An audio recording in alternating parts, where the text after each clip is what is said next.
안녕하십니까. 예민수의 경제 토크 시작합니다. 위즈웨이브 이건희 대표님 오셨습니다. 어서 오십시오. 예, 안녕하세요. 뭐 항상 반도체는 음. 머스트 해브, 머스트 스타디 하고 가야 되는 건데요. 네. 일단은 변동성 구간을 지나면서 이제 2분기 실적이 가장 중요한 지금 포인트겠죠. 저 이제 다음 주만 접어들면 지금 네. 촬영일이 17일이니까 이제 다음 주에 6월 25일 날 마이크론이 실적 발표를 하죠. 가장 빨리. 네. 이제 이번 주 FOMC가 끝나고 나면 아마 이제 그쪽으로 집중할 걸로 보이고요. 그리고 지금 미국이 또 금요일 날 그 선물 옵션 동시 만기일인데 원래 목요일로 당겨집니다 이번에는. 그래서 이번 주에 아마 주식시장이 미국은 좀 흔들릴 수 있는데 일단 금요일 날 쉬죠 또 노예 해방의 날인가 뭐 예. 네. 그러니까 다음 주 아마 그러고 나면 이제 6월 25일 근처 6월 23일 날 우리가 또 주요한 이벤트가 있는데 그게 MSCI 관찰국 대상국 지정이 23일 날 됩니다.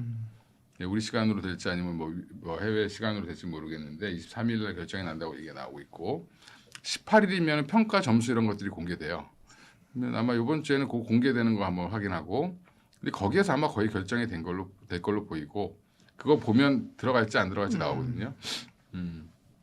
공식 발표는 23일 날 있기 때문에 그거와 그다음에 이제 마이크론의 실적 발표 그다음에 7월 7일에 삼성전자의 잠정 실적 발표 예, 이것까지 이어지는 쭉 흐름을 보면 반도체가 다시 한번 또 그 예상 실적치를 넘기면 그러게요. 그럼 또 한 번 랠리는 나올 수 있다. 여기서 한 5에서 10%는 한 번 더 치고 올라갈 가능성은 있겠죠. 그래서 물론 이제 최근에 보면은 이제 스페이스X 상장 이후에 마이크론의 조정이라든지 뭐 그다음에 FOMC 전에 우려감 이렇게 얘기하면서 빠지지만 사실은 제가 볼 때 개인들이 마이크론 팔아서 스페이스X 하러 간 것 같고 예. 그리고 지금 이제 전쟁이 마침 끝나니까 전쟁 때 우리 가만히 생각해 보시면 106일 뭐 108일 뭐 이렇게 106일 만에 예, 106일 만에 끝났다라고 얘기를 하는데 그 사이에 그럼 어디가 가장 많이 올랐나 보면 한국이죠. 반도체입니다. 네, 한국이 제일 많이 올랐고. 예, 한국이 제일 많이 올랐고. 예. 그러면 미국도 필라델피아 반도체에서는 많이 올랐어요. 그러니까 우리가 이제 코로나 국면에 2차 전지가 제일 많이 올랐던 것처럼 이때는 반도체가 제일 많이 올랐는데 그러면 이제 코로나가 아니라 이제 이번에 전쟁이 마무리되고 나면 미국도 다른 쪽으로 자금 흐름이 좀 나올 수 있죠. 이익 실현에서 다우가 올라오고 하는 모습이 약간 좀 그런 확산 분위기가 좀 나오는 걸로 보이고 그러면 이제 반도체는 끝났냐? 끝난 게 아니라 속도가 조금 느려지겠죠. 예, 지금 그동안 너무 급했죠. 그렇죠. 예. 예, 그냥 급한 거는 일단 급한 불은 좀 껐다. 급하게 반응했던 부분들은 많이 올려놨기 때문에 이제 마이크론 최근 보고서 보면은 PER을 보통 최하가 10배, 보통 11배에서 15배까지 얘기하고 있죠. PER로. 일단 PBR을 얘기하는 미국의 애널리스트는 이제 없어졌습니다. 근데 물론 우리나라 애널리스트는 아직도 PBR 4배 이렇게 얘기하시는 분들이 있어요. 예, 그분들은 좀 생각을 바꿔 먹어야 된다. 예, 물론 옛날 방식. 그러니까 본인들이 예전에 봤던 툴을 잘 못 버려요. 근데 그 툴을 빨리 버리셔야 되고 지금 이제 모든 우리나라 애널리스트들도 지금 PER 10배로 지금 모여지고 있습니다. 컨센들이. 그러면 지금 마이크론은 10배 지금 되는 거 아니에요? 9배 정도 됩니다. 9배 정도. 예. 9배 정도 되는데 우리나라는 지금 한 6배 그렇죠. 예, 정도 되니까 적어도 디스카운트를 좀 받는다 하더라도 한 8배까지는 갈 가능성이 있죠. 근데 이게 그러면 이제 투자자들은 무슨 착각을 하시냐면 8배 바로 가야 되는 거 아니야? 이렇게 생각하시는데 그게 아니라 천천히 가겠죠. 왜냐하면 저항 세력은 항상 있죠. 예, 그래서 조금 속도가 늦어질 가능성은 있겠지만 실적 발표쯤 되면 다시 한번 또 반도체가 좀 올라가고 그럼 그 사이에 우리가 좀 다른 종목들이 좀 순환매가 일어나는 과정이 좀 나올 걸로 보이고요. 여전히 반도체는 AI 에이전트 시대가 본격 개막된 거에 대한 그런 후광 효과를 계속 받고 있고 피지컬 AI도 지금 계속 열심히 하고 있죠. 중국은 이미 벌써 이제 로봇의 기능이 아니라 껍데기? 그러니까 돌봄 로봇은 사람이랑 닿아야 되니까 금속으로 되면 안 된다. 그래서 뭐 패브릭으로 해야 된다. 아니면 뭐 실리콘으로 해야 된다. 그걸 벌써 연구하는 단계에 들어서 있습니다. 그러면 이미 이제 피지컬 AI 시대도 금방 다가오고 있는 중이고 거기에 이제 메타, 구글, 아마존, 마이크로소프트 요 네 회사가 내년도에 캐펙스 투자하는 금액을 봤더니 1조 달러가 넘어요. 요 네 회사만. 거기에 오픈 AI랑 그다음에 엔트로픽은 빠져 있습니다. 합치면 더 많아지겠죠. 그래서 7,500억 달러 뭐 이렇게 얘기했었는데 이제 내년은 1조 달러 이상. 을 지금 얘기를 하고 있고요. 근데 이제 자기 돈으로 하는 게 한계가 부닥쳐서 계속 회사채 발행하고 사실은 네. 뭐 차입해서 투자를 하는 거잖아요. 네. 엔비디아까지 그죠? 네, 네, 이런 네. 거에 대해서 우려가 있잖아요. 그런 우려를 왜 하는지 모르겠어요. 돈 없으면 꺼서 하는 거죠. 그래요. 네. 그거보다 돈 더 벌어야죠. 그래서. 그러니까 돈을 더 벌 수 있으면 상관없습니다. 그러니까 이제 제일 중요한 거 반도체 경기가 언제 꺾일 거냐 물어보시는데 반도체는 언제까지 끌고 가야 되냐 이렇게 물어보시면 제가 뭐라고 말하냐면 메타, 구글, 아마존, 마이크로소프트가 더 이상 돈을 못 벌 때 이렇게 가열차게 한 2년 빚내서 투자했는데 성과가 없다 만약에 그러면 못 하겠죠. 빚을 내서 투자하는 게 어려워질 수 있죠. 그러면 이제 수익이 나와야 일정 부분 기다려주는데 수익이 안 나오면 재투자가 이루어지기 어렵습니다. 그래서 지금 근데 다행인 건 구글은 제미나이로 돈을 많이 벌고 있고요. 그 다음에 지금 엔트로픽도 이미 흑자 전환을 했다고 얘기가 좀 나오고 있고 그리고 지금 최근에는 토큰 수에 따라서 데이터 사용량에 따라서 요금이 부과되는 상품들이 나오고 있습니다. 그래서 AI를 많이 쓰시는 분들은 돈을 더 내야 되고요. 조금 쓰시는 분들은 그냥 기본 요금 내고 쓰시면 되는 거죠. 그러니까 이제 이게 과금 체계가 이제 바뀐다.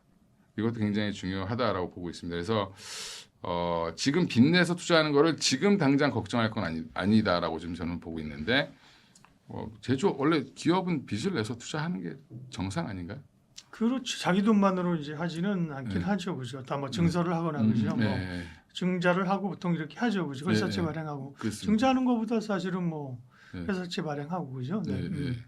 그러니까 우리 한전이 엄청나게 빚내서 운영하잖아요. 안전채 발행하는 거죠, 채권 발행이죠. 근데도 회사는 멀쩡하죠. 물론 공기업이어서 그럴 수도 있겠지만 이제 그러니까 지금 미국이 워낙 한 10년 넘게 한 11년, 2년 동안 투자 사이클이 없었어요. 돈 갖고 주로 이제 주식 사고 자사주 사고 소각하고 주로 이런 거였잖아요, 그렇죠? 미국 투자자들도 이제 그거에 적응하는 과정 이렇게 보시면 되고, 그러니까 자꾸 10년 동안 안 하던 걸 하려고 하니까 거부감이 생기는 거죠. 갑자기.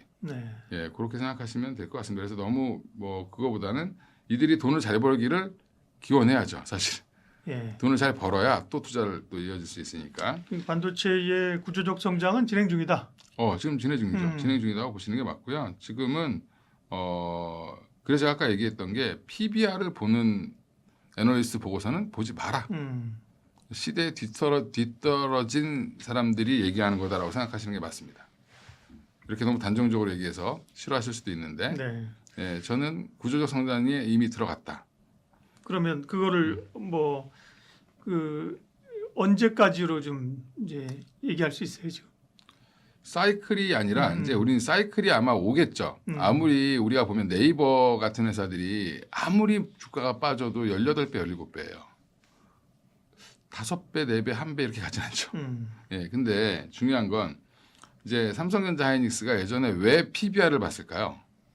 PBR을 본 이유는 한 번은 돈을 엄청 벌었다가 한 번은 적자가 났다가 그렇죠.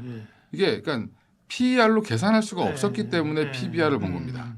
근데 이제는 특정 금액 이상 적어도 뭐 이제 삼성전자가 200조가 될지 300조가 될지 모르겠지만 베이스가 2, 300조로 깔리고 가는 회사가 될 수 있다라고 보면 하이닉스도 마찬가지고 그렇게 되면 PBR을 보는 게 이상한 거죠. PER로 무조건 봐야 됩니다.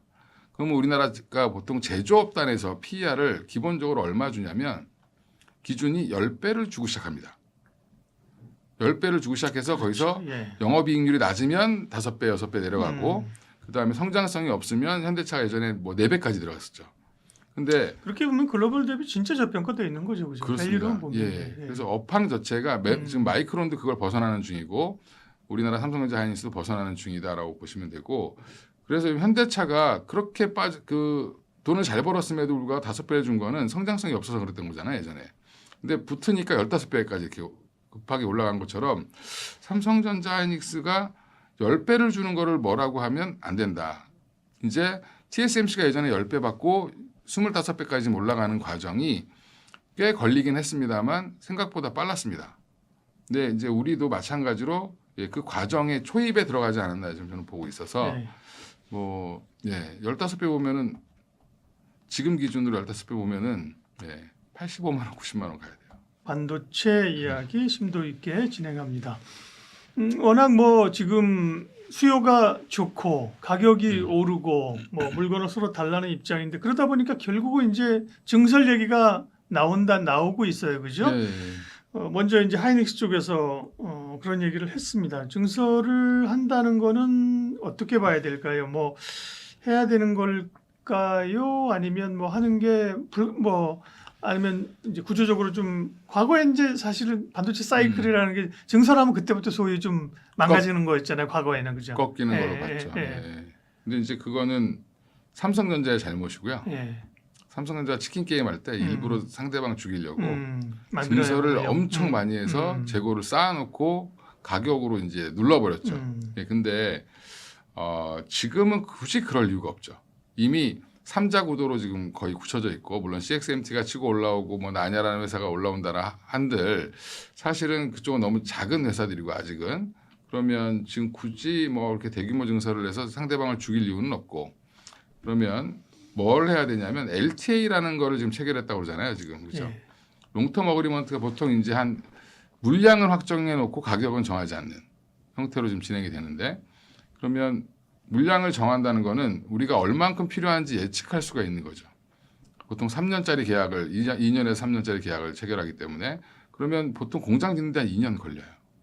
그러면 계약을 미리 받아놓으면 얼만큼 증설해야 되는지가 이미 계산이 나오는 거죠. 그러니까 재밌는 건 TSMC는 공장을 어떻게 짓냐면 그냥 막 짓지 않습니다. 수주 바꾸셔요? 수주 바꾸십니다.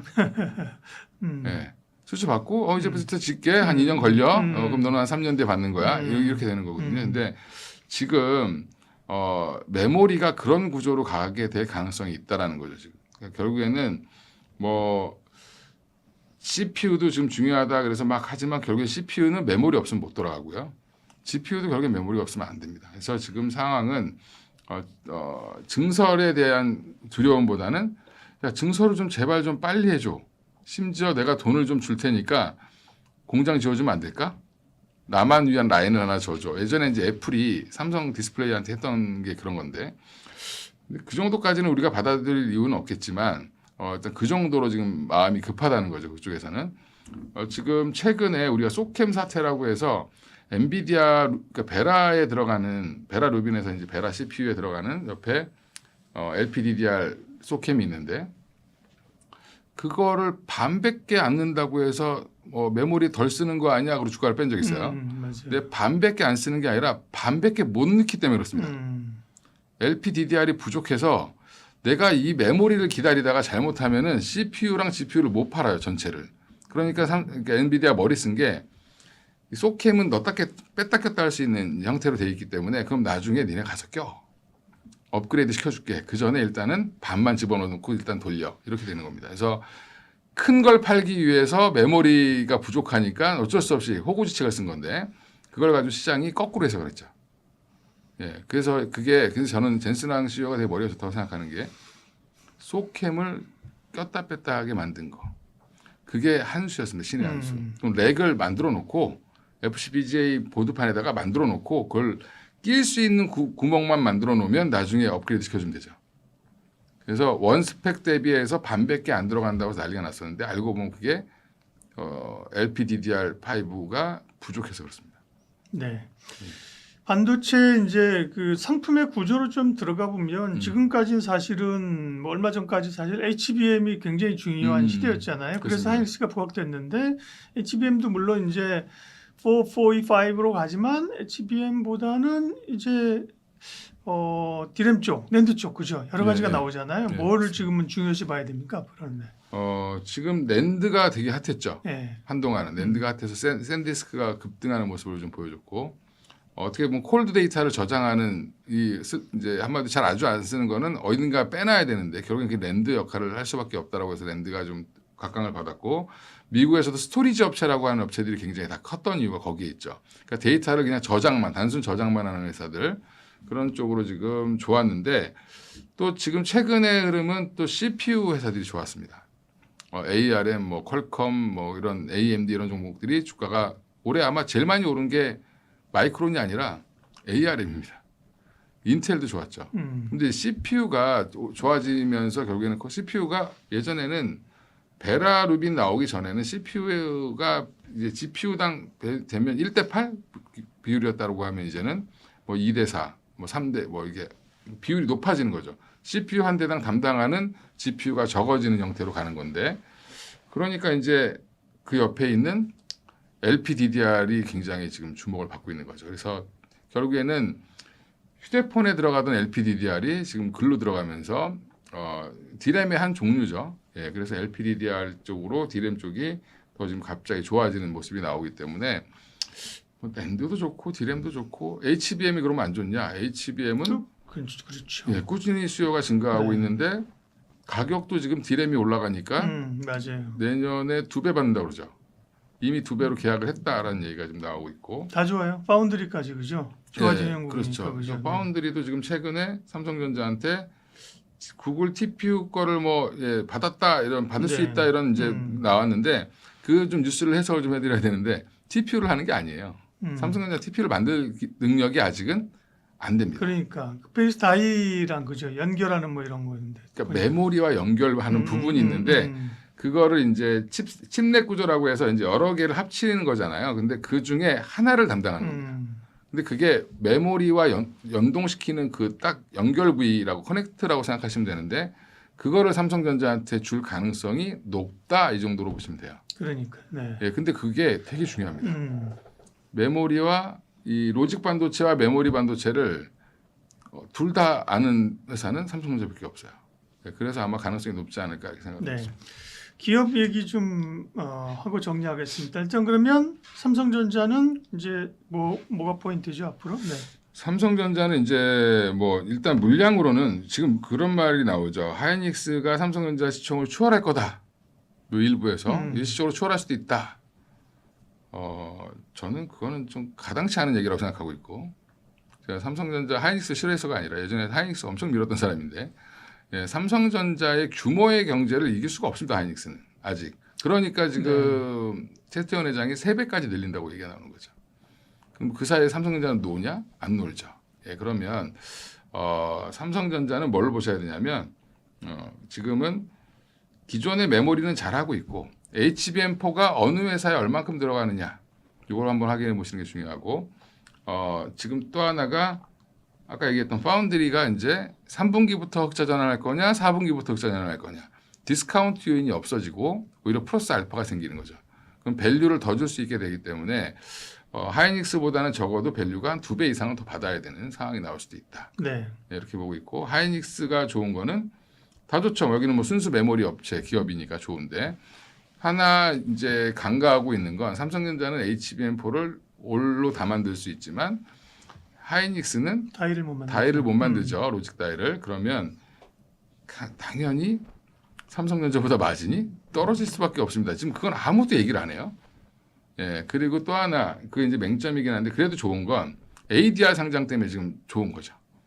예, 결국에는 미국 시장에 상장하면 그 ADR이 나스닥 100에 들어갈 가능성이 높고 그다음에 마이크론과 밸류를 거의 동등하게 받을 가능성이 높지 않을까라는 거에 대한 기대가 지금 많이 반영되고 있다. 그래서 이제 어제 오늘은 이제 주주환원 얘기까지 그죠? 덧붙여진 거고. 그 이제 ADR을 상장하면 한 40조 규모인지 뭐 60조 규모가 될지 모르겠는데 일정 규모로 상장을 신주를 발행하면 주주 가치가 희석되니까 그만큼을 소각을 하든가 뭐 해서 이제 주주 가치를 환원을 해야 되니까 그것 때문에 나오는 얘기라고 보시면 될 것 같습니다. 그럼 잘하는 거죠, 그죠? 네, 예, 이만큼 맞습니다. 우리가 그 돈 주식 추가 발행한 걸 가지고 우리가 뭐 투자하게 하는 것보다도 뭐 그거 우리 사실 중요한 거 아니야, 그죠? 그거 주주들이 돌려주고 평가를 받는 게 중요하다, 그죠? 이렇게 가는 거 잘하는 거고요. 다음 이제 장비주들인데, 그죠? 장비주들은 결국은 이제 증설을 하겠다는 얘기 때문에 이제 움직였잖아요. 움직이죠. 예. 원래 사실은 이제 후공정 쪽은 워낙 그 증설과 상관없이 그 고도화를 하고 이러면서 관련이 있었던 거고 증설하겠다고 하면서 이제 전공정이 움직인 거잖아요. 전공정이 많이 움직였죠. 그래서 원익 IPS가 뭐 상한가를 가고 막 그랬던 게 있는데 원익 IPS, 유진테크, 테스 뭐 이런 뭐 PSK 이런 종목들은 여전히 저는 이제 박스권 뚫고 나갔다. 그러면 그동안은 밸류 부담이 있었어요. 근데 지금은 밸류 부담을 생각할 시기가 아니다.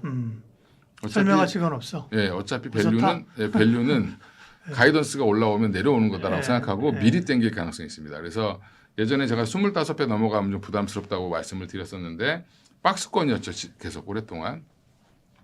이제는 밸류 부담보다는 성장성에 주목할 시점. 28년부터 본격적으로 장비들이 이제 들어가겠죠.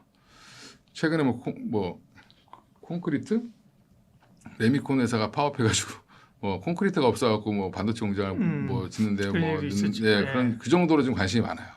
그러니까 용인팹 지금 생각보다 뼈대가 잘 올라가고 있고 그러면 이제 28년도 기준으로는 무조건 장비가 더 들어갈 거라는 기대감이 붙어서 가는 거고 그럼 후공정은 나쁘냐? 후공정도 지금 좋죠. 계속 패키징 공장들은 더 짓고 있고 거기에 지금 광주에다가 또 짓는다는 얘기도 있죠. 지금 이제 뭐 삼성전자가 얘기가 되고 있죠. 예, 지금. 예. 이제 그건 이제 막 얘기되는 거니까. 광주, 새만금 뭐 예, 이러고 예, 있는 거죠. 예, 그죠? 시간이 걸리는 얘기죠. 시간이 좀 걸릴 겁니다. 예, 음. 근데 그거는 그거 아니더라도 후공정은 지금 그렇죠. 당장 계획되어 있는 패키징 공장에 들어가는 것만 해도 뭐 물량은 꽤 될 거다 이렇게 보니까 전반적으로 나쁘지 않습니다. 소부장 그럼 관심주 알려주십시오. 지금 뭐 반도체야 뭐 삼성전자 하이닉스는 알아서 하시면 되고 저는 소부장은 여전히 탑픽은 HBM 보면은 한미반도체고요. 한미반도체는 앞으로 이제 디램도 쌓는다 그러고 낸드는 더 쌓는다 그러고 막 이러니까 뭐 하여간 뭐 좋을 수밖에 없다라고 보고 있고요. 그다음에 전공정 장비 중에 탑픽은 원익 IPS. 뭐 유진테크도 좋아하는데 원익 IPS가 요즘에는 주도주가 된 것 같습니다. 그럼 주도주를 따라가는 게 맞다. 예, 그리고 기파는 여전히 아쉬운 이스페타시스. 좋은데 주가가 못 가고 있다. 예, 그래서 한번 이번에 실적 발표하고 나서 조금 더 달라지는 모습이 나오지 않을까. 지금 MLB 쇼티지가 굉장히 심합니다. 최근에 이제 5월 달에 동종업을 하고 있는 대만 업체들 매출 흐름 보니까 전년 대비 뭐 매출이 82%씩 늘어났어요. 가격이 올라가서 그랬을 수도 있습니다. 그러면 이스페타시스도 이번 실적은 좀 기대해 보셔도 괜찮을 것 같습니다. 바이오는 참 뭐라고 그러죠? 참 여러 번 얘기하는데 참 움직이지 않고 그죠? 답답하는데 방송하는 날 이제 오늘 수요일인데 바이오가 좀 뭐가 꿈틀꿈틀 거리는데요, 이제 그죠? 좀 의미 있는 상승이 좀 나오는 것 같습니다. 예. 이제 이게 뭐냐면 반도체가 좀 쉬는 과정에서 좀 다른 섹터로 확산이 될 것 같다라고 했는데 특히 코스닥에서도 장비주들은 많이 올랐는데 그렇죠. 예. 그다음에 2차 전지는 뭐 그나마 그래도 조금 뭐 아직 좀 많이 빠지긴 했습니다. 이따 말씀드리겠지만 바이오는 뭐 땅굴을 팠죠. 특히 ABL 바이오는 도대체 담도함이 뭐라고 저렇게 뺐나? 예, 담도함의 가치는 반영도 안 시켰는데 뭐 이런 이제 네. 얘기들이 돕니다. 이제 아시는 분들은 그런데 근데 그런 종목 지금 어떻게 보면 삼천당 제약 때문에 빠졌다 이렇게 생각하시는 분들이 있는데 저는 바이오텍의 가장 큰 심리를 안 좋게 해줬던 거는 마지막 결정타는 ABL 바이오. ABL이 4조 2천억이라는 가장 큰 계약을 맺었던 회사인데 이렇게 제자리까지 내려왔다? 이거는 충격이죠. 근데 오늘 갑자기 ABL 바이오가 10% 이상, 14% 가까이 올라온다는 거는 의미가 있는 반전이다. 빈집 털이하러 들어오는 거죠. 그렇죠. 예, 그리고 D&D 파마텍이 최근에 이제 좋은 임상 데이터 발표하고 한 3일 만에 6만 원까지 빠졌던 11만 원에서 6만 원까지 빠졌던 주가가 3일 만에 본전을 갔어요. 그리고 또 많이 흔들었는데 다시 또 11만 원대 복구한 거는 의미가 있다. 여기도 아마 뭐 하반기에는 기술 수출할 가능성이 높다라고 보고 있는 것 같고요. 메시 치료제로 제가 자주 말씀을 드렸으니까 뭐 찾아보시면 알 수 있는 거고. 그래서 분위기는 지금 바이오 쪽은 조금 이제 바닥 잡는 게 아닌가? 그러니까요. 네, 오늘 아마 그게 신호탄을 쏘는 것 같습니다. 네. 그런데 어쨌든 간에 뭐 이건 너무 식상한 얘기인지 모르겠지만 어쨌든 바이오는 가장 이제 금리하고 연관성이 높은 업종 가운데 하나니까 그죠. 예. FMC도 있고 지금으로서는 금리가 시장에 조금 부정적인 구간이잖아요, 그죠? 부정적인 네. 구간이죠. 그럼에도 불구하고 이제 오늘 올라오는 거는 일단은 좀 전반적인 회복보다는 이제 말씀하신 빈집털이든 약간 단기적인 단계적일 이런 수 있죠. 걸로 봐야 되는 거 아닐까요? 네. 그러니까 이번 주까지는 지켜봐야 돼요. 이렇게 예. 오르고 또 내일 또 뭐 도로 한 반 빠지면 예. 의미는 없고. 근데 이제 지금 이번 다음 주 되면 23일부터 바이오 USA도 진행돼요. 네. 예, 그거는 이제 참여 기업들, 뭐 올릭스 같은 회사들이 주목을 좀 받고 있는 것 같은데 저는 이제 바닥 다지기, 근데 바로 반등하지는 못하겠죠. 근데 이제 우리가 이제 8월 되면 2차 국민성장펀드 또 출시한다고 얘기가 좀 나오고 있고, 그다음에 정부에서 지금 바이오 관련된 대책을 투자를 하겠다라는 뭐 대규모 발표를 하겠다는 예정도 되어 있고요. 이제 정책 이슈가 조금 있는 걸로 보이고, 그다음에 미국이랑 이란 전쟁 마무리되면서 지금 국채 금리는 찔끔 빠졌습니다. 예, 한 4.4 초반대. 근데 이제 지금 그러면 앞으로 기준금리를 올릴 거냐 내릴 거냐. 제가 오늘 바이오의 흐름을 보면 안 올릴 거라는 것 때문에 올리는 것 같습니다. 예, 다소 비둘기적인 완화가 될 수 있지 않을까. 지금 유가가 급하게 빠지고 있죠. 그러면 케빈 호씨가 나와서 할 수 있는 말은 그분 원래 금리 인하론자잖아요. 인하론자인지 모르겠는데 인하를 하라고 거기 앉혔죠. 그렇죠. 예. 매파냐, 뭐 비둘기파냐, 뭐 서로 오늘 싸우는데 이제 매파라고 하는데 적어도 지금 매파 본색을 드러낼 지금 상황 이제 아니죠. 대차 네. 대조표 얘기를 뭐 내일 나와서 네. 굳이 할 필요는 없을 것 같고 대차 대조표 쪽으로 보면 매파고요. 음. 금리 관련돼서는 또 비둘기예요. 음. 그러니까 이게 그래서 제가 어디서 물어보면 똔똔이 이 양반은 도대체 똔똔이판가 뭐 이러는데 그 정도로 지금 이제 걱정을 하는 거죠. 내일 첫 연설인데 도대체 무슨 얘기를 할까? 근데 시장은 제가 볼 때 무난하게 넘어갈 걸로 보는 것 같습니다. 그래서 그거 아니면 오늘 바이오를 이렇게 올릴까? 뭐 이런 생각도 좀 드네요. 그럼 바이오도 정말 이제 풀어야 될 퍼즐 몇 안 남은 퍼즐이잖아요. 바이오가 그죠? 시장이 같이 가려면 그 바이오가 올라와야 되는데 근데 다만 아까 이제 반도체 얘기하면서 우리가 과거처럼 이제 PBR의 잣대가 아닌 돈을 버는 PER의 잣대로 봐주는 것처럼 그죠? 예. 뭔가 투자를 할 때 뭐 예를 들면 수주 산업은 수주를 본다든지 봐야 그렇죠. 되는데 이거 바이오는 사실은 뭐 PR로 볼 기업이 많지 않잖아요, 그죠? 없죠. 그렇다고 PBR로 봐? 그것도 아니어서 그죠? 예. 바이오를 투자할 때 이제 뭘 잣대를 어떻게 잡고 가야 됩니까? 바이오는 그래서 기술 수출을 보는 거죠. 예. 기술 수출이 몇 건이 되어 있는지, 음. 그게 규모가 얼마인지, 중간중간에 마일스톤은 한마디로 중간 정상금들은 잘 들어오고 있는지. 잘 들어오고 있는지 이게 되게 중요해서 그래서 이제 보면 그 업력이 있는 종목들만 말씀을 드리는 거죠. 맞아요. 경험이 있는 예, 거죠. 경험이 기술 수출 해본. 그리고 한계 많은 회사들. 그럼 이게 나중에 약이 그 중에 뭐 한두 개만 뭐 10개를 수출했는데 그 중에 뭐 한 3-4개가 약이 되더라도 돈이 되겠죠. 예, 이제 그런 이제 로열티를 받는 구조로 가는 회사들을 보시는 게 맞는데 지금 또 당장은 또 시장은 기술 수출 빨리 해 이렇게 얘기하고 있죠. 그래서 제가 요즘에 그런 얘기하고 다니고 있는데 더울 때 사서 찬바람 불 때 파는 게 바이오입니다. 예, 이런 얘기를 아마 여기서도 작년에 제가 했을 거예요. 왜 그러냐면 작년 요맘때도 되게 바이오 안 좋다고 막 그랬어요. 예, 근데 결국엔 작년 가을에 되게 좋았죠. 가을 겨울. 예, 막 ABL 바이오가 2배씩 올라가고 2배 올라가고 이랬는데 이게 왜 그런 구조가 되냐면 우리 생각해 보시면 JP 모건 헬스케어가 되게 중요합니다라고 맨날 얘기하는데 JP 모건 헬스케어는 생각보다 까보면 별게 없어요. 왜냐 거기서는 기술 수출이 안 나와. 거기서는 후보 물질을 찾습니다. 1월에 하죠. 네, 1월에. 그래서 그게 언제 계약 사인을 하냐면 보통 빠르면 10월, 11월 아니면 그 다음에 1, 2월 이렇게 넘어가고요. 그다음에 우리가 봄철에 학회들 쭉 있죠. 그것도 결국에는 거기에서 뭐 찾아가지고 하는데 6개월, 7개월 걸립니다. 그러니까 생각해 보면 여름에 휴가 가고 할 때 이럴 때는 안 해요. 그러니까 여름 그다음에 크리스마스 시즌 빼고 나면 언제 딱 보이냐면 9월, 10월, 11월 여기 집중됩니다. 기술 수출이 대부분. 그러면 이런 질문을 드려볼게요. 이제 바이오는 기술 수출이 중요하다고 얘기를 하셨어. 관련된 바이오텍 얘기는 좀 이따가 이제 할 텐데 그러면 이제 기술 수출 기반이 아닌 기업들을 어떻게 볼 거냐? 뭐 삼성바이오, 뭐 셀트리온, 뭐 이런 또 CDMO 계열이 있잖아요. CDMO, 그죠? 네, 네. 그렇죠. 예. 이런 또 뭐 전통 제약사들 그죠? 이런 쪽은 그러면 우선순위에서 좀 밀리는 거예요? 네. 전통 제약사들은 좀 밀릴 수 있죠. 그렇죠. 네. 예, 그리고 삼성바이오로직스랑 셀트리온은 숫자 확인하고 올리는 기업들이죠. 예. 그러면 지금 미국 진출을 다 했어요. 심지어 이제 셀트리온도 CDMO를 한다고 지금 진출했는데 미국 공장 인수를 했습니다. 그럼 거기서 실적이 잘 나와야 되는데 잘 나오고 있죠 지금.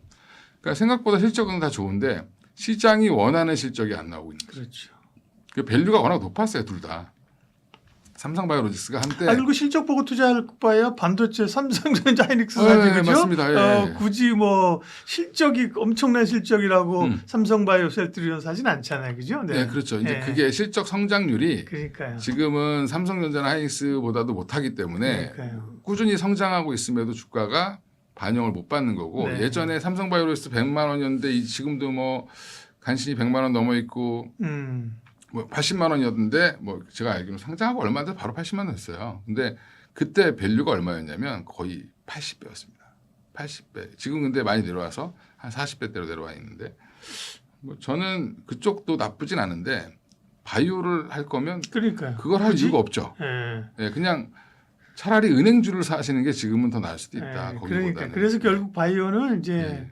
기대감인데 옛날처럼 예, 맞습니다. 막연하게 뭐 신약이 뭐 삼성 통과하고 뭐 대박 그건 이제 아니고 그죠? 그리고 실질적으로 기술 개발에 수출하는 기업들이죠. 그렇죠. 네. 그리고 또 실질적으로 수출하는 것도 좀 중요한데 플랫폼을 수출하는 기업들을 봐야죠. 그렇죠. 이게 하나 뭐 아니면 이게 하나 안 하면 끝나는 거잖아요. 네.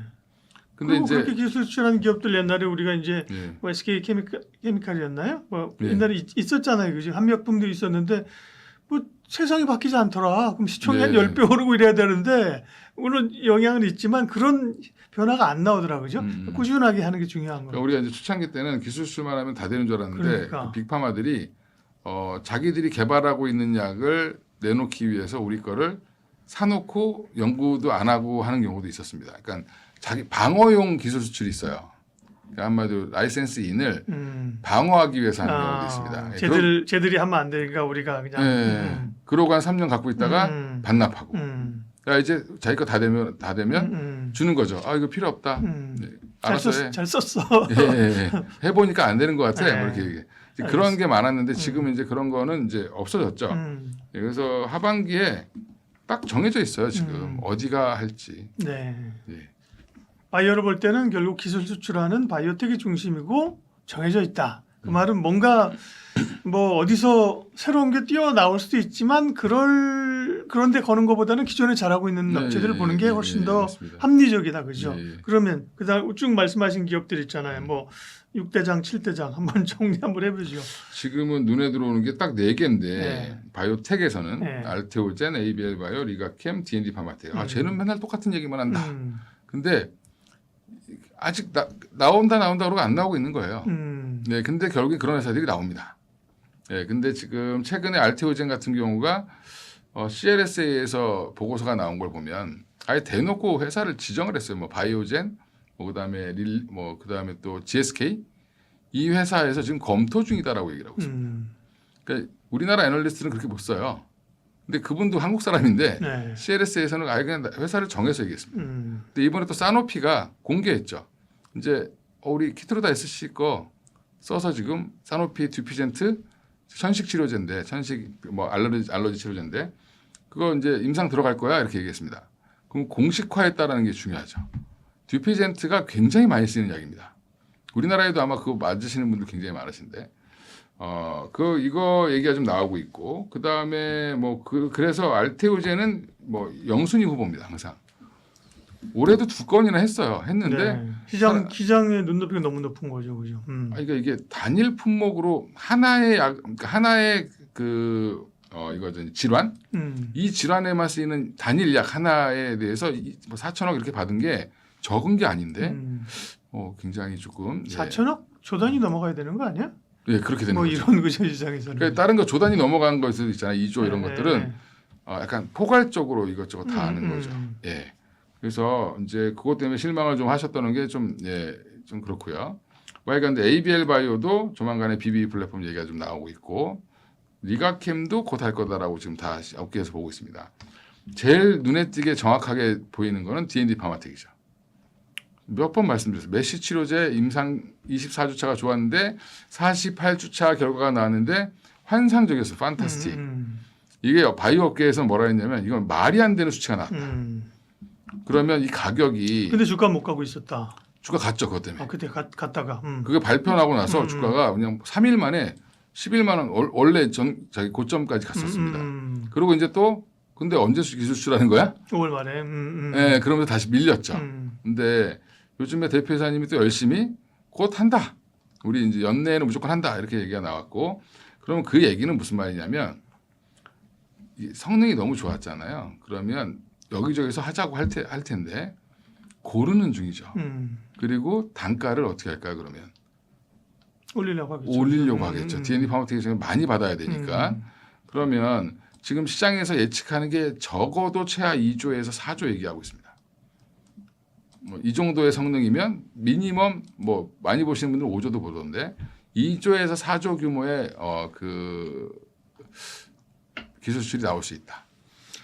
D&D 파마텍은 메시 얘기 많이 하셨는데 근데 그 비만 메시 얘기도 나오잖아요. 그 비만보다 메시 치료제가 더 중요한 거예요? 지금은 메시 치료제. 예. 메시 치료제의 결과가 나왔기 때문에 예. 임상 이상 결과를 보고 이제 임상 이상까지 한 거잖아요. 그러면 가져가면 3상하고 그냥 바로 약으로 출시할 수 있으니까 되게 많이 받을 수 있을 것 같고요. 그다음에 비만 치료제는 경구용 비만 치료제 관련된 것들을 이제 하고 있죠. 예, 근데 그거는 이제 좀 더 시간이 걸릴 걸로 보이고 오랄링크 관련된 거는 그래서 지금 D&D 파마텍은 딱 그 하반기 그 기술 수출을 보고 있는 겁니다. 그게 나오면 한번 피날레가 될 것 같다. 리가캠은요? 리가캠은 뭐 계속 쌓여 있습니다. ADC 관련돼서 이것저것 지금 파이프라인이 엄청 많기 때문에 링커만 팔아도 되고 아니면 지금 리가캠이 원하는 거는 ADC를 통째로 팔고 싶은 겁니다. 왜 최근에 리가캠이 왜 기술 수출이 안 나오냐 매년 하다가 왜 안 나오지? 그때는 매년 나온 게 2천억이었어요. 2천억, 3천억 이런 거였습니다. 뭐 한 두 개 같이 껴 팔아서 4천억 이렇게 팔았는데 그거는 링커였습니다. 링커. 연결해주는 그 기술만 그렇게 받은 거예요. 근데 지금은 이제 아예 ADC를 통째로 팔려니까 시간이 좀 걸리고 있는 거다 이렇게 생각하시면 될 것 같아요. 네, 리가캠은 참 오리온이잖아요. 예, 오리온에서 오리온. 참 오리온보다 시총이 지금 그러니까요. 잘 썼어요, 그죠? 더 높습니다. 물론 뭐 초코파이를 폄하하는 게 아니라 초코파이 과자 만들어가지고 힘들잖아요, 그죠? 이익 내기가 그죠? 그렇죠. 근데 바이오를 리가캠을 사가지고 대표적으로 성공한 그죠? 그렇죠. 그런 사례. 나중에 어떻게 보면 또 리가캠이 주목받는 그런 회사가 될 수 있을 것 같고 알테오젠, 에이벨 바이오, 리가캠 바이오, D&D 파마텍 오늘은 이제 4개를 말씀하셨고 한미약품을 어떻게 봐야 돼요? 한미약품이 사실은 여러 사실 어떻게 보면 또 단단하잖아요. 사업 구조가 단단하고 그렇죠. 어떻게 보면 그동안 뭐 경영권 이런 것 때문에 좀 논의가 있었는데 최근에 보면 그 실제로 기술도 했고 그죠? 그에 비하면 좀 시장에 관심이 좀 덜한 거 아니에요? 이번에 시술한 거는 이제 희귀 질환 관련된 것들 한 거고요. 그 예상을 하지 못했던 게 나온 거고, 저는 한미약품은 이 제약사라는 틀 때문에 너무 저평가받고 있다. 차라리 여기가 바이오텍이었으면 맞아요. 시가총액이 제가 볼 때는 지금 한 5조 8천억인데 적어도 10조 이상은 가 있어야 되는 회사예요. 그러니까요. 예. 어떻게 보면 한미약품이 사실 그런 거 하는 분야를 자회사로 뚝 뗐다면 그죠? 그렇죠. 그 회사가 사실 5조 10조 갈 수 있는 거죠. 예, 그죠? 예, 맞습니다. 그러니까 이게 지금 한미약품은 좀 억울하다. 예, 근데 실적은 아마 안 좋을 거예요. 2분기 실적은. 제약사들은 뻔합니다. 2, 3분기 안 좋고요. 1분기, 4분기가 좋아요. 왜 그래요? 비용 때문에 그런 거예요? 아니죠. 추우면 약을 많이 먹고요. 예, 이게 당뇨, 고혈압 이런 이제 기본적인 약들이 보통 이제 질환들, 노인성 질환들 있잖아요. 이제 성인병들, 네. 성인성 이제 매일 먹어야 되는 약들, 뭐 일주일에 한 번 먹어야 되는 약들이 이제 제가 약국의 약사분들이랑 얘기를 해봤는데 약국도 추워지면 수익이 높아지나요. 매출이 증가하고 더울 때는 생각보다 매출이 증가하지 않는다. 더울 때는 커피숍 가시는구나. 추우면 약국 가고. 그러니까 이제 아프신 분들이 추울 때 많이 돌아가시잖아요. 그렇죠. 네. 춥다는 것 자체가 몸이 에너지를 많이 써야 되고 그러니까 땀을 흘리는 것보다는 이제 열을 올리는 게 더 힘들죠.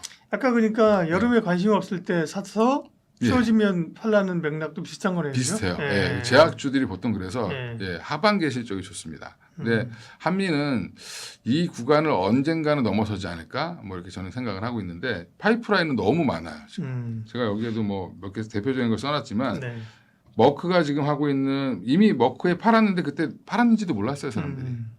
머크가 지금 임상 이상 하고 있습니다. 그거 이제 메시 치료제 하고 있고요. 우리나라에서 메시 치료제 개발한 회사가 D&D 그다음에 올릭스 RNA 기반이죠 올릭스 그다음에 한미약품 있고요.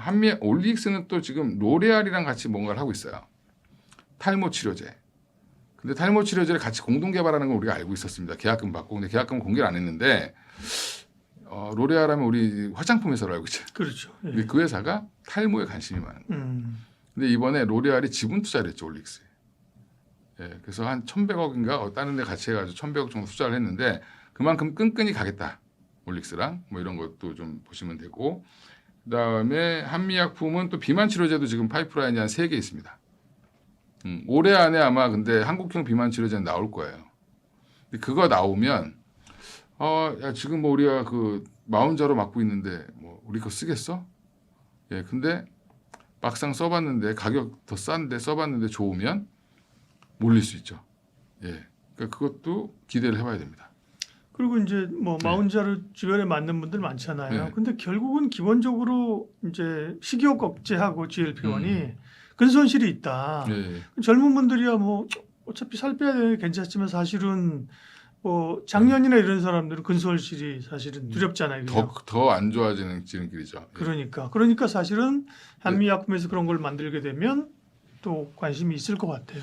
그거는 지금 내 일상 들어가 있습니다. 예. 지금 이제 개발된 거는 기존 GLP-1과 비슷한 구조로 하는 거기 때문에 예. 한국형인데 이거는 우리나라 사람들 대상으로 임상을 했기 때문에 부작용도 생각보다 적을 수 있어요.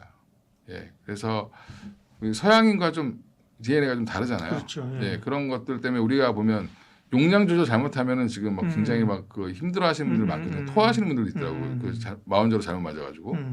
예, 하여간 뭐 그런 걸 보면 한국형 비만 치료제도 한번 기대를 좀 해보셔도 괜찮을 것 같은데 시장에서는 지금 기대가 하나도 1도 없습니다. 왜냐하면 그거 맞겠어 나오면 이런 건데 아니 근데 절반 가격인데 성능이 비슷비슷해. 그게 증명되면 또 달라질 수 있겠죠. 예. 자동차 2차 전지 얘기는 오늘 좀 묶어서 하죠. 사실은 관심은 뭐 자동차, 현대차, 로보틱스에 더 많이 있을 것 같은데 그죠? 예. 2차 전지부터 얘기를 하면 그죠? 2차 전지도 예. 서서히 좀 봐야 관심권인가요? 예. 봐야 된다. 예. 지난달에 와서는 제가 좀 과하다. 예. 예, 그랬던 것 같고 이제는 다시 봐야 된다. 그 제가 이유는요? 예. 올해 2차 전지 아마 여기 처음 나왔을 때 올해 초에 2차 전지는 작년 10월부터 좀 움직였거든요. 그래서 제가 트레이딩 관점으로 접근하셔야 된다 네. 얘기를 했는데 삼성 SDI가 좀 70만 원 넘어가서 과열권 보이니까 그때부터 꺾였습니다. 또 마침 또 그 무렵에 뭐 반도체가 또 엄청 달렸고 그러니까 2차 전지 팔아서 반도체 사러 가신 거죠. 그래서 2차 전지가 지금 어떤 종목은 보면 LNF 같은 경우는 상승분을 다 반납했어요. 포스코홀딩스도 많이 올라가고 포스코홀딩스도 산을 하나 그렸고요. 그러니까 맞아요. 네. 근데 이제 그 사이에 그럼 2차 전지 업황이 나빠졌냐? 나빠진 건 하나도 없습니다. 근데 원래 여기가 아직은 흑자 전환이 확실하게 된 데가 없죠. LG엔솔이 흑자 전환했다가 적자 갔다가 뭐 이번에 흑자 나올지 모르겠지만 삼성 SDI도 2분기는 적자입니다. 그럼 3분기 흑자 전환 기대하고 있거든요. 그럼 다 하반기 기대예요. 하반기. 근데 그 하반기 기대감의 원인은 다 ESS입니다. 근데 최근에 ESS 사용처가 계속 늘어나고 있는데 태양광을 미국 내 전력 그 관련된 설치량 보니까 90%가 태양광이에요. 근데 지금 얼마 전에 또 뭐도 했죠? 그 풍력 관련돼서 한마디로 행정명령, 트럼프 행정명령이 잘못됐다 그래가지고 위헌 판결, 법원에서. 판결 나면서 트럼프 정부가 졌죠. 근데 항소 안 했죠. 그럼 끝났습니다.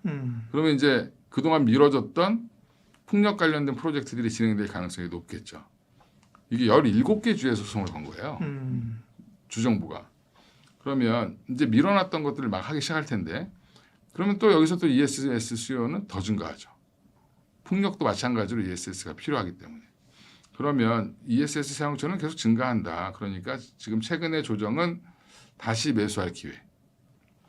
예, 제가 차트 보시면 아마 다 이해하실 거예요. 이제는 다시 사도 된다. 이 정도면. 그 트레이딩의 그 접근으로 봤을 때 그죠? 예, 네. 그러면 이제 우리 주도주가 뭐였냐면 삼성 SDI였거든요. 예. 삼성 SDI가 50만 원대 중반까지 내려왔어요. 그러면 73만 원까지 갔다가 내려왔기 때문에 최근 상승분을 다 반납했거든요. 그러면 요거를 요 정도 자리에서는 한번 접근해서 또 한번 70만 원대까지 한번 보자. 요 정도의 전략. 그리고 그러면 나머지 종목들은 더 폭이 크거든요. 포스코홀딩스도 그렇고 뭐 LNF도 그렇고 뭐 지금 에코프로 그룹주들도 마찬가지고 제가 과했던 부분들은 이제 조정을 다 받았기 때문에 다시 3분기 흑자 전환을 기조를 가지고 다시 한번 투자해야 될 때 이렇게 보고 있습니다. 그래서 지금은 미국의 ESS 시장이 얼마나 확대되는지가 중요한데 아마 이번에 실적 나오면 삼성 SDI랑 LG 에너지솔루션 걸 보면 ESS가 매출 비중이 얼마큼 올라갔는지를 확인해 보시면 그걸 확인하고 적자 흑자가 중요한 게 아니라 그 포지션을 보고 아마 더 올릴 거예요. 그러니까 EV에서 까먹은 거를 얼마나 ESS가 메꿔줬는지 이걸 한번 확인하지 않겠나 생각하고 네. 있고요. 뭐 AI 데이터 센터 향으로 BBU라든지 뭐 ESS 성장 계속 나오니까 이것도 플러스 알파 요인이죠. 이제부터는 본격적으로. 그래서 지금 보조 전원으로 지금 ESS를 또 써야 되는 상황이고 AI 데이터 센터 같은 경우는 그래서 여전히 뭐 좋다. 네. 업하면 좋은데 주가는 한번 먼저 갔다가 조정 잘 받았다. 트레이딩할 수 있는 영역에 들어왔다. 네. 예, 그렇게 말씀하셨고 자동차는 뭐 이건희 대표님이 50만 원 밑에서는 편안하게 사도 된다. 네, 그렇죠. 네, 그러고 그렇습니다. 나서 78만 원까지 갔다가 그죠. 예. 지금은 또 60만 원대 62만 원. 그러면 지금대 가격은 지금은 이제 네. 60만 원 미치면 사도 된다. 60만 원 밑에. 예, 눈높이 높아졌으니까. 음. 최근에 이제 한 130만 원짜리 리포트도 나오긴 했고 음. 물론 일부 애널리스트는 홀드 의견을 냈어요. 69만 원에서. 근데 그분의 논리를 보니까 옛날 생각을 하고 있습니다. 다른 자동차업이랑 자꾸 비교를 하려고 그래. 그리고 로봇을 단순히 테마처럼 여기더라고요. 그러니까 왜 자동차로 번 걸 가지고 그걸 가지고 로봇 밸류를 갖다가 계산하냐. 이상한 논리를 써서 제가 조금 이해가 안 되는데. 그 자료 저도 봤는데 뭐 보스턴 다이내믹스 가치를 결국은 그러니까 잘 안 잡는 거잖아요. 그죠? 지분 가치 정도만 예, 이제. 예. 예. 그러니까 그렇게 보면 너무 옛날 방식이다. 예. 그래서 물론 지금도 하이닉스 130만 원짜리 쓰신 분도 있었었고. 그렇죠. 네. 예. 그리고 저기 테슬라 아직도 100불 간다고 얘기하시는 분들도 있어요. 미국에도. 스페이스X 110불 가야 된다고 얘기하시는 분들도 있고. 그러니까 의견은 다양해서 좋은데 저는 이제 성장성에 더 주목을 해야 된다. 이번에 이제 그 젠슨항 갔을 때도 정의선 회장의 그 현대차의 그 행보가 사실은 눈에 띄었잖아요. 쫙 예. 보면 뭐 누가 삼겹살 먹고 누가 비계를 잘라 이게 중요한 게 아니라 그죠. 기업들 만나고 그랬을 때 제가 이제 그 젠슨항이 한국에 뭐 데이터 센터 짓는다 그러고 어디 그랬더니 서울 뭐 마곡 어쩌고 얘기해서 아니 새만금을 가야 되는 거 아니야? 제가 그 얘기했거든요. 근데 현대차에서 그 얘기를 던졌더만요. 그죠? 맞아요. 갑시다 했더니 그래서 경치 좋은 곳으로 바뀌었다 뭐 이렇게 얘기했어요. 좋다. 결국 이제 되게 그런 것들을 적극적으로 풀어가는 것 같아요. 그죠? 네. 현대차가. 네. 그러니까 사실은 마곡에다 짓는 것보다 네. 새만금에 짓는 게 네. 물론 이제 인력을 구하는 데는 어려울 수 있겠죠. 네, 근데 그 부동산 하실 거면 군산을 가셔야 되죠. 배우 도시는 군산입니다. 근데 거기가 같이 있으면 시너지가 날 수밖에 없죠. 그렇죠. 예. 사람들이 그걸 너무 간과하는 것 같아서 예. 좀 안타까웠고 뭐 새만금에 지으면 짓는 거지 뭐 이렇게 생각하시는데 새만금에 지으면 굉장히 시너지가 나겠죠. 두 회사 간에. 예, 뭐 저는 그렇게 생각하고 있고 지난번에 나와서 제가 역할 분담 쭉 말씀드리면서 다 이제 이건 아시는데 기아는 89 현대차 사셔야 됩니다 이렇게 얘기했는데 기아 떨어지고 있죠.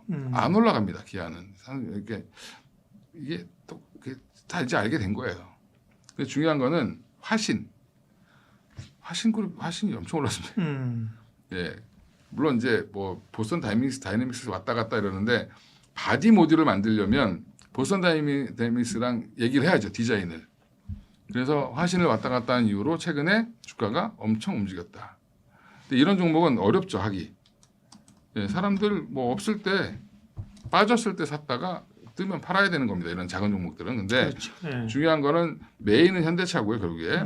근데 모비스랑 HL 만도를 같이 좀 보셔야 된다.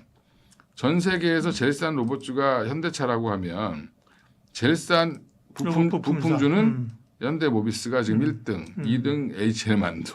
HL 만도 최근에 올라와서 조금 비싸진 거지 두 회사 모두 쌉니다. SPG 같은 회사랑 비교해 보면 지금 말도 안 되는 가격이에요.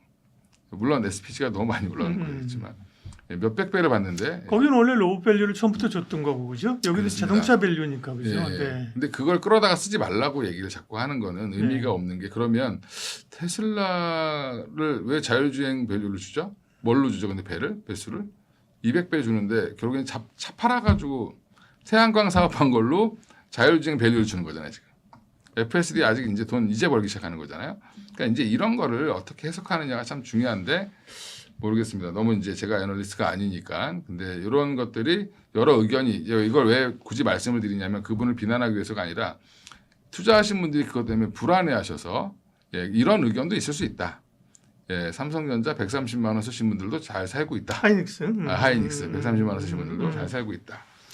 현대차 그러고 이제 슬슬 정리가 되고 있고 네. 현대차 이제 밸류체인 중에서도 뭐 이제 우선순위 세운다고 하면 현대차 그다음에 현대모비스가 들어가는 거고 그죠? 근데 그렇죠. 만도는 그러면 만도는 이제 뭐 이제 현대 직접 계열은 아닌데 만도는 그러면 로보틱스 관련해서 여기 뭐예요? 예. 만도도 액추에이터를 액추에이터, 같이 예, 하는데 만도는 뭘 같이 하냐면 열 관리 같은 것들 합니다. 관절에 들어간 액추에이터가 이제 자주 움직이면 열이 발생하잖아요. 그러면 그 열을 빼주는 기술이 필요해요. 그래서 뭐 한원 시스템을 뭐 이제 얘기하시는 분들이 있는데 그건 좀 어려울 것 같고 오히려 HL 만도가 그 기술을 갖고 있습니다. 그래서 액추에이터랑 요 열 관리 관련된 거를 같이 하지 않을까 이렇게 보고 있습니다. 네. 현대차는 지금 이제 두 가지로 보고 있는 거거든요. 로보틱스하고 이제 SDV라고 그러잖아요. SDV, 그죠? 자율주행. Software Defined Vehicle인가 그렇죠, 예, 그죠? 네, 그 부분은 주목. 그거는 아마 기아가 담당을 하는 것 같아요. 근데 그거에 대해서는 지금 구체적으로 뭘 보여주진 않았어요. 그래서 지금 연구 계속 하고 있겠죠. 어차피 이거는 누구랑 같이 할 거냐면 엔비디아랑 같이 그렇죠, 할 겁니다. 네. 알파마요. 네, 알파마요랑 같이 할 거고요. 오히려 로봇은 엔비디아랑 같이 안 하는 것 같아요. 로봇은 구글 딥마인드랑 같이 가고 그렇죠. 독자 노선으로 따로 플랫폼을 만들려고 해서 일부러 엔비디아의 그 플랫폼에 깊숙이 들어가려고 하진 않는 것 같다. 그게 이제 어떻게 보면 머리 잘 쓰는 거죠. 그렇죠, 지혜로운 거죠. 예, 그래서 약간 나도 개별적으로 개발하면서 이쪽 것도 써보고 주도권을 지는 게 좋죠. 그죠? 주도권을 안 뺏기려고 지금 이미 벌써 기싸움 들어가는 것 같습니다. 그럼 현대차에 지금 이런 것들이 모여서 소위 이제 포텐이 터지는 시점은 좀 언제? 포텐이 터지는 시점은 이제 28년도부터 이제 로봇을 본격 양산한다고 하지만 네. 그러면 이제 그 전에 중간 중간에 이벤트들이 있겠죠. 그러면 아마 저는 올해 하반기 중에도 한 10월 이후 되면 더 한번 레벨업 되지 않을까? 네. 근데 너무 다들 급하세요. 그러게 뭐 보스턴 다이내믹 상장이 어쩌고 좀 그게 중요한 게 아닌데 그죠? 네. 80만 원을 네가 간다고 해서 샀는데 왜 이렇게 빠지냐 이렇게 하시는데 저는 80만 원을 1년 내에 간다고 얘기한 건데 근데 바로 안 가니까 78만 원 갔다가 내려오니까 이제 뭐라 하시는 분들이 있는데 이게 한 기업이 밸류를 재평가 받는데 오래 걸리죠. 지금 빨리 받는 겁니다. 5배 받던 회사가 지금 15배까지 올라와 있어요. 그러면 뭐 20배까지 가는데 좀 속도가 좀 늦어질 수는 있다. 뭐 이 정도로 해서 여유롭게 투자를 하셔야 된다. 그러니까 다들 상대 비교를 하셔서 그래요. 삼성전자 하이닉스 이렇게 잘 가는데 왜 현대차는 이렇게 느려? 뭐 이런 얘기를 하시면 그러면 저기 있는 잡주는 빠른데 왜 삼성전자 하세요? 이거랑 똑같은 얘기일 수도 있거든요. 그러니까 너무 급하시다. 요즘에 보면. 급하죠, 마음이. 마음이 너무 급하세요. 네. 급하면 이제 증권사만 좋은 일을 시키는 겁니다. 네. 맞습니다. 증권주사 하면 됩니다. 그죠? 네. 그렇죠. 마음이 급하신 분들은 증권사. 네, 자동차 이야기까지 위즈웨이브 이권희 대표님 오늘 함께 해주셨습니다. 말씀 고맙습니다. 감사합니다.